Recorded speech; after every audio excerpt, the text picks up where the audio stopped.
దొండకాయ పకోడీ అండి. శనగత్తులు వేసి కరివేపాకు వేసి బాగా ఫ్రై చేశాను. ఎలా చేసేసుకోవాలో వీడియోకి వెళ్ళి చూసేద్దాం పదండి. పావు కేజీ దొండకాయలు తీసుకున్నాను. దొండకాయలు సన్నగా కట్ చేసుకున్నామండి. దొండకాయ పకోడీ బాగుంటుందండి.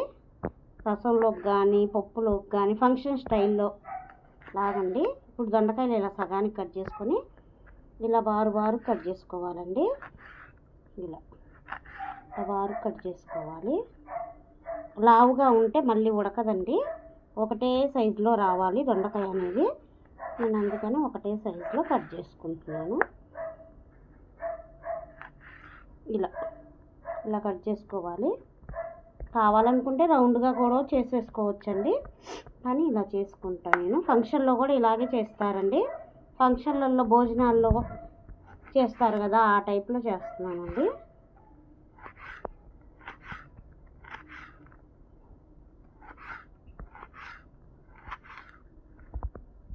అన్ని దొండకాయలు ఇలాగే కట్ చేసుకున్నాం. దొండకాయలు కట్ చేసుకున్నానండి. ఇలా కట్ చేసుకున్నాను అంటే మందంగా కాకుండా కొంచెం ఇలాగా కట్ చేసేసుకున్నాను మొత్తం. దీంట్లోకి ఒక బౌల్లోకి వేసుకుంటున్నానండి. కలుపుకోవడానికి కొంచెం ఫ్రీగా ఉండాలి కదా, మన చెయ్యి కూడా తిరిగేటట్టు ఉండాలండి పిండి వేసి కలిపేటప్పుడు. ఇప్పుడు కొంచెం సాల్ట్ వేసేసుకున్నాం. ఒక స్పూన్ సాల్ట్ వేసానండి. కొంచెం బియ్యం పిండి వేసుకున్నాం. కొంచెం కార్న్ఫ్లవర్ వేసుకుంటానండి. ఒక స్పూన్ దాకా వేసుకుంటున్నాను. కొంచెం కార్న్ఫ్లవర్ వేసుకున్నాను కదా, ఇప్పుడు ఒక స్పూన్ దాకా బియ్యం పిండి వేసేసుకున్నాను. కొంచెం కారం కూడా వేసేసుకున్నామండి. కారం అన్నిటికీ సరిపడా వేసుకోవాలి. కొంచెం కారంగానే ఉండాలని నేను ఒక స్పూన్ వేసేసాను.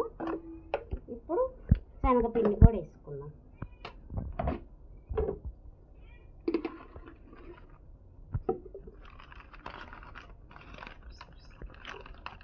అన్నీ సమానంగా వేసుకోవాలండి.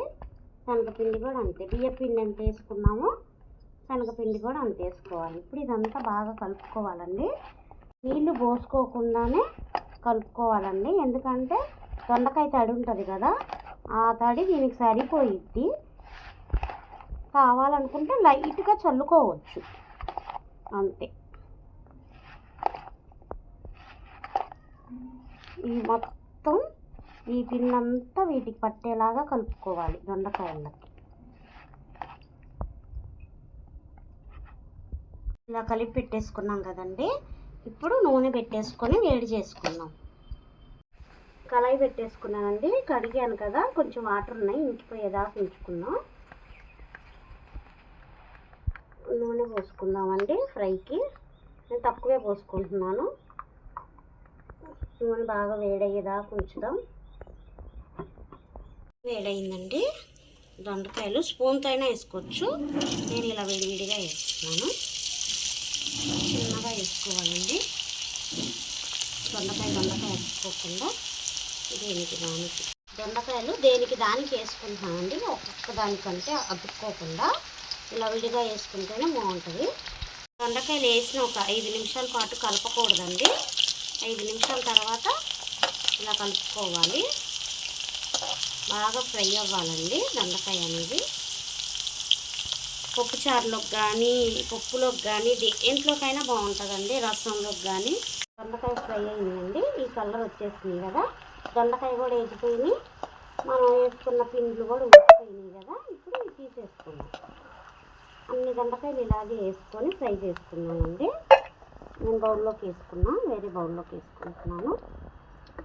దొండకాయలు అలా ఫ్రై చేసుకున్నాం కదండి. ఇప్పుడు శనగిత్తులు కూడా ఫ్రై చేసుకున్నాం. శనగిత్తులు కూడా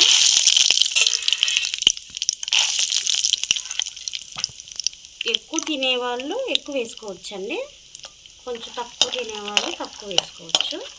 మా ఇంట్లో ఏంచిన శనగిత్తులు బాగానే తింటారు, అందుకని నేను కొన్ని ఎక్కువ వేసుకున్నాను.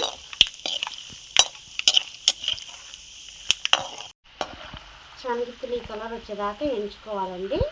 మరీ వేగితే చేదైపోతాయి, అందుకని నేను ఈ కలర్ వచ్చేలోపు తీసేసుకుంటున్నాను. కరివేపాకు కూడా ఫ్రై చేసేసుకున్నామండి నూనెలో.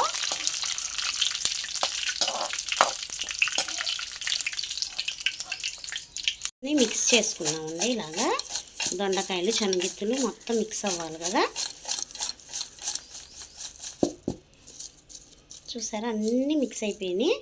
చాలా సింపుల్గా తేలిగ్గా అయిపోయేదండి దొండకాయ రెసిపీ. దొండకాయలు శనగిత్తులు వేయించాను. దొండకాయ పకోడీ ఫంక్షన్ స్టైల్లో చేస్తారు కదా, ఆ విధంగా చేశాను.